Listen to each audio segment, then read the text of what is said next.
disruption now. So you've got the Shockwave, you've got the Wild Growth, the Help Pixie ability to turn Misfortune into a Munchkin if you can get close enough. And coming down soon, so you trade like really hard to either get a flash, you know, or chip down Limit or Neon down to that 60% marker where it becomes much easier then to threaten lethal engagement with your jungler. But right now, Gilius is just taking everything while Dan has just passed by him without even knowing. Zenith Blade engage will jump there onto Limit. Patrick's down to 100 HP, holding onto the flash. Neon continues to run away. The cleanse has been used. There's the flash as well. Limit follows suit with a flash of his own, instantly exhausts Dan. Now the trade continues to go back and forth. The flash forward from Patrick. He's looking for the kill. First blood picked up by Excel, but here comes Gilius. He smites down one and chucks out the axe. Continues to chase. Will the Undertow be landing on the targets? Oh, it's kills for days here for Gilius. Bring the reckless swing down and one more Undertow. It's a 2 for 2 as Dan takes down Neon. All right, a couple of items here, but Graves is going to value gold more than an Olaf, right? So like Olaf is totally happy with this, right? And he can use 2 kills to snowball the game completely, but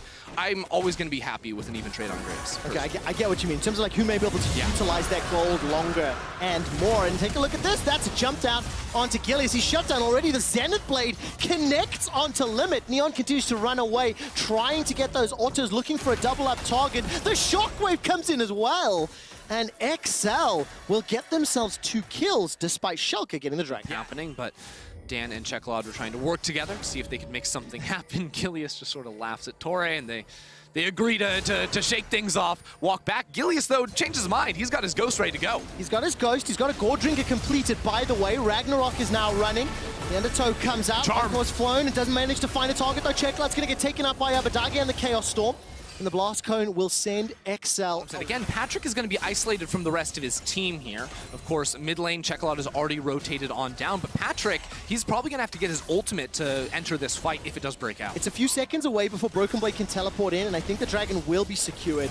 Schalke are not going to contest that one. Side of the map where that second plate is very likely going to go down. So Schalke actually got quite a bit of gold off of this play, and they might get Cheklod too. Well, there's the Ragnarok going forward. Undertow finds Dan. Undertow, reckless swing. One more Undertow. The laser will do it. And Gilius and Abadagi literally run Dan down. That was for laners, because laners' items were just more expensive. And of course, you know, jungle, you already start with 350 gold on your, when you come out of base initially, towards that first item, where a lot of laners have pots or, you know, of course, Dorans, that sort of thing. See what Torre can do here, but Gilius is right around the corner. Yeah, he absolutely is. It's going to be Torre going down, and will be a trade limit, 1 for 1. Does the trade continue? Teleport came out from Abadagi. He committed that one. Yeah. He wants to punish on the side of Schalke. It is their mid lane. Okay, there's the Rift Tail. That will take out the first tower in the mid lane. XL trying to push forward. Dragon's going low. It's secured by Schalke. There's no further follow-up, and Cheklod is cut off from the rest of the team. But there's the Solar Flare. It comes down. The Encore throws out. Patrick throws out the cleanse, and the bullet time will get a full channel, but there's no further follow-up. There's no targets locked down. A little try and get more of a push-off. They're going to be able to do that, of course, being forced out. Now they end up losing that bot lane turret too. So XL, because theoretically it's a simpler comp to execute as well, right? But then also, in some ways, riskier, because if Dan or has trouble, Torre's going to go forward to the Zenith Blade. He may have bitten off way more than he can chew and just donates the 6th kill of the game to Schalke. Not enough information, and that was just a poor call. Yeah, I feel like I've seen this quite a few times from Torre this game, where he is very fast and loose too, right? Is you look at Moonstone Renew, and that item amps up the longer you are in combat. You know, Graves wants to be in combat for a very long time. On for another dragon fight.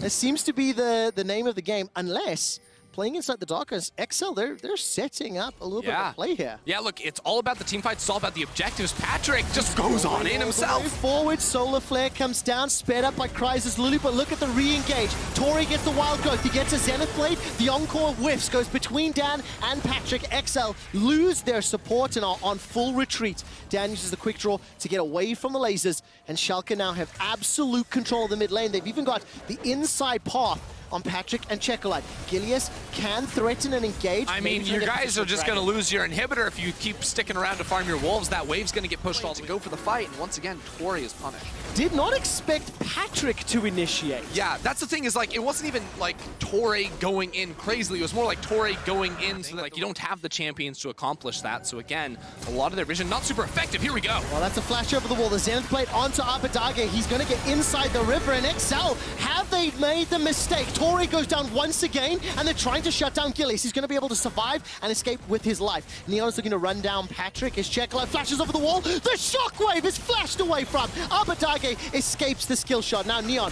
is taking some damage from Patrick and escapes with his life. Go for the kill, but he has a stopwatch. He's ready to brush that off. The Zonias makes it so easy, and now XL have no way to get into the pit. They don't even have the Graves ultimate to try and steal away. It's an ocean play because that might be their only way back into this. Yeah, and you know, Schalke can just repeat what they did around the bot side of the map. Again, they still got 3 control wards down there, so now it's about transitioning those towards the top side of the map. Patrick wants it, that is and he gets a lot of damage. With the help of Crysis, Lulu turns attention over to Broken Blade now. End of the line comes out, continuing to dash forward. Barrel will pin Dan against the wall, and Gilius threatens and engage. Ragnarok comes out as the Zenith Blade from Torre chucks himself on top of Olaf. Okay, now this is a 20-second death timer for Limit. XL. The best chance you're going to get, even if it's just the support. XL want this fight and they want it now. XL are inside the Baron Pit. 5 seconds for Limit. He's now going to be respawning and making his way back to the Baron Pit. Zenith Blade will catch a target onto Broken Blade, and the Solar Flare will lock down Abadage for now. Gilius is going low. He's got the damage to turn it back around. It's a 1-for-1 as Gilius and Torre are now traded. The Baron has been interrupted. XL have shown just a brief window, right, where Patrick can have an influence. Gilius on the flank. Coming in. Gilius wants to try shut them down, but Broken Blade gets dashed on. The Kill Instinct was used by Patrick's Kai'Sa. The teleport from Abadage was thrown in there and actually didn't use anything. So this is buying time. This is stalling things out for XL. We're a minute and a half from Elder. Baron is still up. Broken Blade goes forward. The barrel doesn't knock anyone out. There goes Tori once again. He escapes with his life for now, thanks to the help of the Wild Growth. Dan gets caught by the body slam, and the barrel won't do any follow-up damage. Collateral damage. The shockwave comes out. Checklight gets Broken Blade. Neon is low and cannot continue, but Limit and Abadage can. XL hold on to no clue what's happening. XL are walking down bot side to try and get vision on the Elder Dragon because we're 30 seconds away from that. And now by the time they realize it, it is far, far too late. Now because Schalke, but it does slow down what Schalke are trying to do because they had to run around. So the Drake will get taken, and then XL will get to base and try to defend their top lane. Okay, the Elder Dragon is going to get started off here. Dan is on it. Gilius is being jumped on the shockwave, thrown out just for the damage. Ragnarok means there's no CC that lands. The Elder Dragon is still inside the pit. Inhibitor will get secured. Solar Flare comes up. That slows down Gilius. Patrick is looking for Gilius. The inhibitor's taken by Schalke Nulfia. They have Baron. XL have Elder. And they get themselves a kill into Gilius in a 40. Long ago, Schalke have just had massive control. XL have to be very happy with this situation because I think they were in a position where they likely, you know, should have lost both of the major neutral objectives. Then the game gets pushed down, you know, and immediately ended. Instead, what they have done is they have neutralized Baron buff by killing Gilius, right? Schalke aren't going to be able to...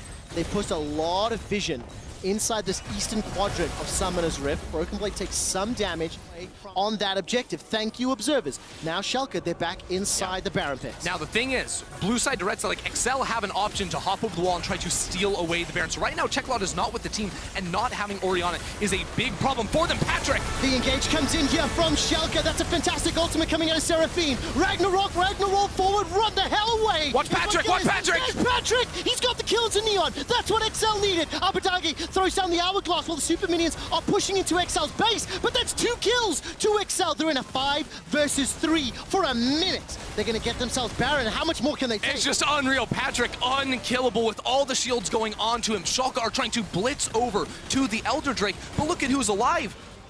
The gold for the first time in what I think might actually be 30+ minutes. Baron-empowered minions will take out the inner turret.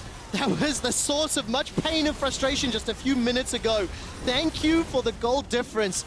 Graph on the bottom. It's over. Neon, are they going straight for the base? 20 seconds for Abadage, 10 seconds for Neon. Torre's going to go all the way forward. The first Nexus turret will be falling. Patrick is focusing on the turret. You can't kill Patrick! Limit goes low. The shockwave comes out just to put damage into Gilius. The Nexus is the focus.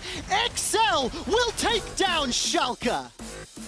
Oh, what was that game? A little bit out of control, I'll be honest. Schalke in a winning position for